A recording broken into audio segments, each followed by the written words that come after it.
এই ধৰ্মীয় গ্ৰন্থভাগি আগবঢ়াবৰ বাবে মই পৰিচালনা সমিতিৰ সম্পাদক হৰেণ ৰাজখোৱা বাপজনাক অনুৰোধ জনাইছোঁ।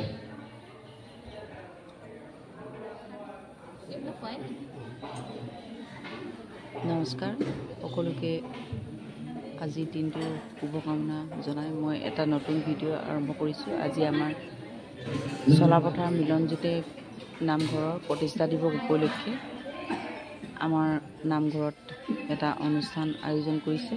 তাৰে কিছু দৃশ্য আপোনালোকৰ আগত দাঙি ধৰিছোঁ। ইয়াৰ পাছতে আমি ৰবীন্দ্ৰনাথ দত্ত বাপজনাক এখন সম্বৰ্ধনা পত্ৰ আগবঢ়াবলৈ বিচাৰিছোঁ আৰু এই সম্বৰ্ধনা পত্ৰভাগি মই আপোনালোক সমস্তৰ আগত পাঠ কৰি দিবলৈ আগবাঢ়িছোঁ। কৃষ্ণ চলাপথাৰ মিলনজ্যোতি নামঘৰ ও সংস্কাৰ কেন্দ্ৰ আৰু সমূহ চলাপথাৰবাসী ৰাইজৰ উদ্যোগত 20 সংখ্যক প্ৰতিষ্ঠা দিৱস উদযাপন। স্থান চলাপথাৰ মিলনজ্যোতি নামঘৰ ও সংস্কাৰ কেন্দ্ৰ। তাং 10 মে 2024 শুক্ৰবাৰ।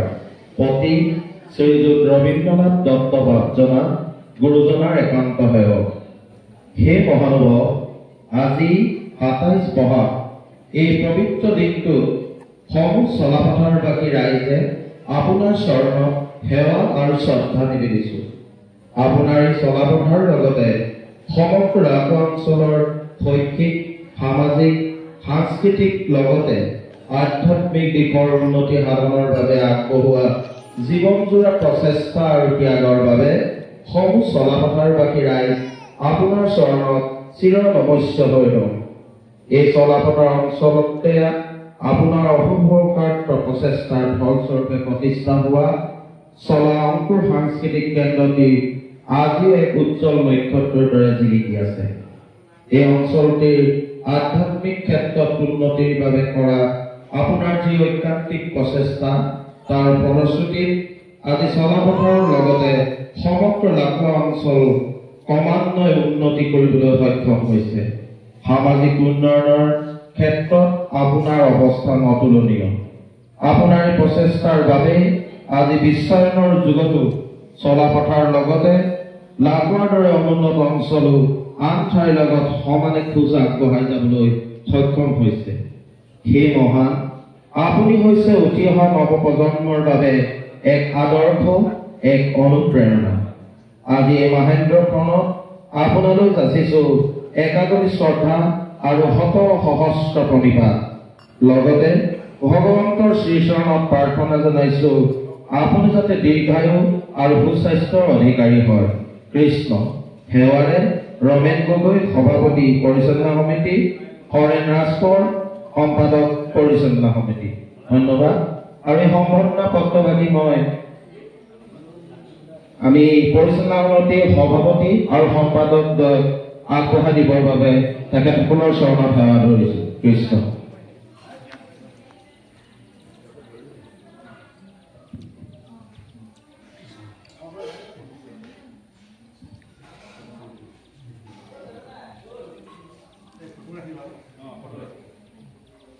কৃষ্ণ।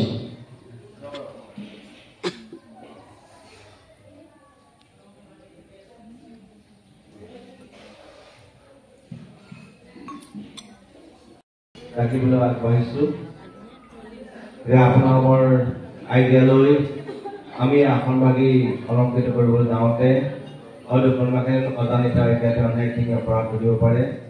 শতকোটি অপৰাধৰ মাজতে আমি গুৰুজনা এজনৰ প্ৰাৰ্থনা। কৃষ্ণ।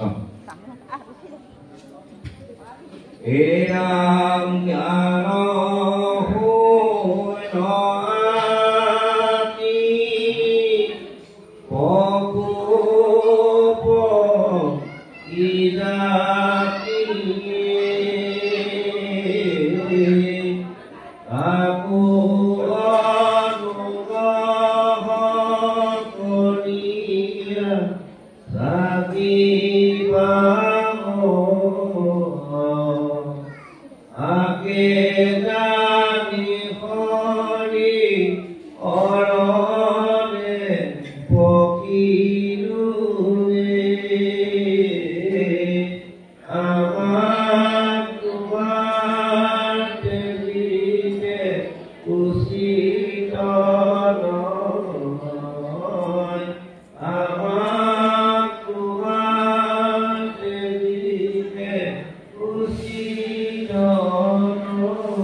লৈছিলা কচু দিম লৈছিলা